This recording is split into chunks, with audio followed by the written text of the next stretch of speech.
Hey guys, this is Maria from freewaysocial.com, and in this video I will show you how to change language in Tik Tok. Tik Tok is available in 38 languages, and while the installation should pick up your default device language, it doesn't always get it right.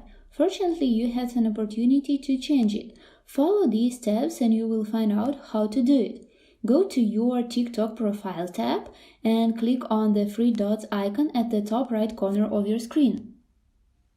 Scroll down until you see language section and press on it. Open the list of languages and choose the one you want. Click Done. That's it. I hope this guide was helpful and you were able to change language in Tik Tok. Don't forget to like this video and visit us at freewaysocial.com.